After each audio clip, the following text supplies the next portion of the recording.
मैं आप लोगों को श्री कृष्ण स्तोत्राण का श्लोक संख्या 25 याद करवाने जा रही हूँ।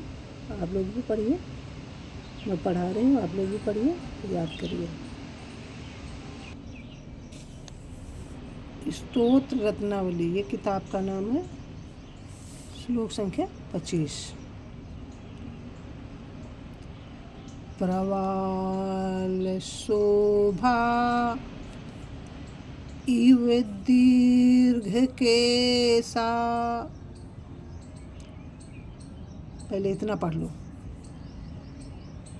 प्रवाल शोभा इव दीर्घ केसा।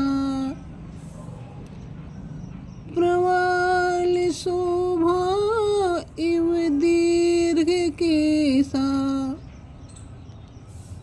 प्रवाल शोभा इव दीर्घ केसा।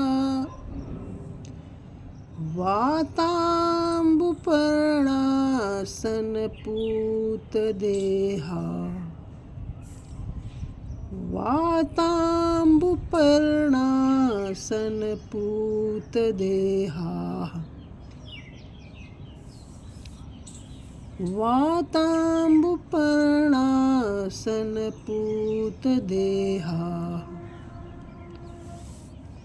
मूले तरुणां मुनयः पठन्ति।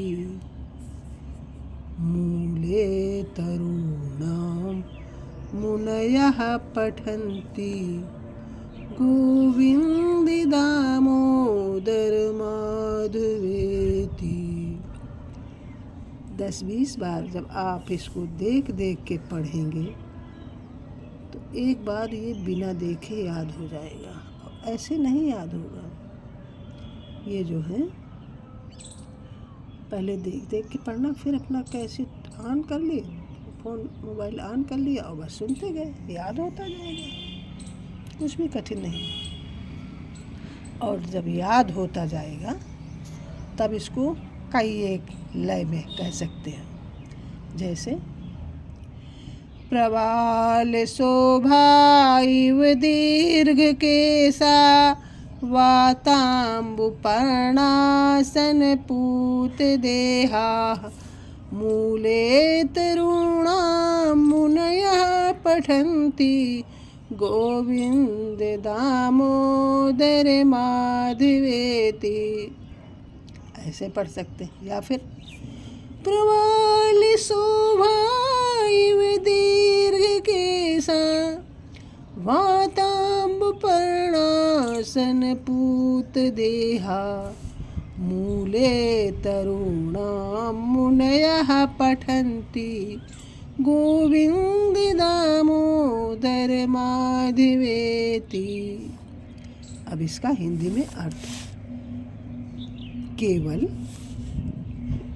वायु, जल और पत्तों के खाने से जिनके शरीर पवित्र हो गए। केवल वायु, जल और पत्तों के खाने से जिनके शरीर पवित्र हो गए।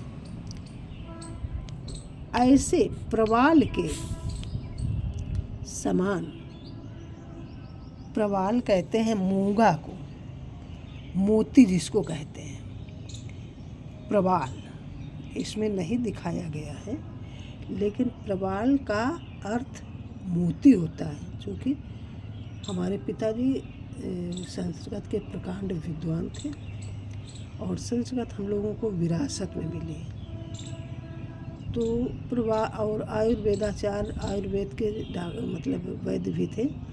तो प्रवाल भस्म तो बताया करते थे कि प्रवाल भस्म है जो क्या नाम, मोती भस्म। प्रवाल यानी जो समुद्र में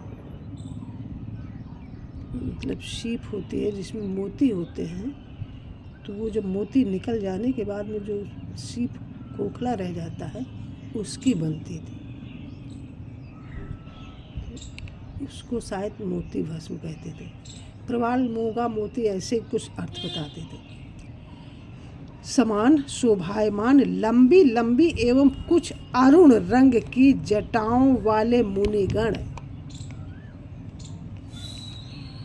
पवित्र वृक्षों की छाया में विराजमान होकर निरंतर गोविंद, दामोदर, माधव इन नामों का पाठ करते हैं। वाह! देखो यहाँ से लो, मुनया यानी ऋषि मुनि, तरुणाम मूले वृक्षों की जड़ के पास में, यानी वृक्षों की छाया के नीचे, तरुणाम मूले। वाताम्ब, वात यानी हवा, अम्ब पानी और पर्ण पत्ता खा के जो अपने शरीर का पालन पोषण करते थे। दीर्घ केसा, इतने मतलब उनके जो है बाल, साधु मुनियों के दीर्घ केस यानी बाल बहुत बड़े हो गए। तो कैसे शोभा पा रहे हैं? प्रवाल शोभा, मोती के समान शोभा पा रहे हैं। और वो भी यानी जिनके अंदर इतना तेज है, वो भी गोविंद, दामोदर और माधव इन नामों का ही जाप करते हैं। तो कितना प्यारा अर्थ है, बहुत ही सुंदर अर्थ है। इसमें घुसो, इसको देखो पहले क्या। प्रवाल शोभा इव दीर्घ केसा, वाताम्बु पर्णासन पूत देहा। मैंने तो अन्वय करके सब बता दिया कि वाताम्बु पर्णासन पूत देहा। वात हवा, अम्ब पानी, पर्ण पत्ते। हवा पानी पत्ते का जो लोग भोजन करते हैं और उनकी भुजा मतलब केस बाल खूब लंबे हो गए तो वो कैसे दिखते? प्रबाल शोभायु, मोती के समान शोभा पाते हैं। तो वो ऐसे ऋषि मुनि यानी मुनि तरुणा मूले वृक्षों के मतलब जड़ों के पास में बैठकर गोविंद नाम का उच्चारण करते हैं। प्रवाल शोभायु दीर्घ केसा, वाताम्ब पर्णासन पूत देहा। मूले तरुणां मुनयः पठन्ति, गोविन्द दामोदर माधवेति। प्रवाल शोभायु दीर्घ केसा, वाताम्ब पर्णासन पूत देहा। मूले तरुणां मुनयः पठन्ति, गोविन्द दामोदर माधवेति। केवल वायु, जल और पत्तों के खाने से जिनके शरीर पवित्र हो गए, ऐसे प्रबाल के समान शोभायमान, लंबी लंबी एवं कुछ अरुण रंग की जटाओं वाले मुनिगण पवित्र वृक्षों की छाया में विराजमान होकर निरंतर गोविंद, दामोदर, माधव इन नामों का पाठ करते हैं। तो जब ये पाठ करते हैं फिर इनका है जो ये नाम पतवार का काम करेगा, इसलिए सब लोग इनको याद करिए। Please like, comment, share and subscribe my channel. Comment जरूर करना। Thank you.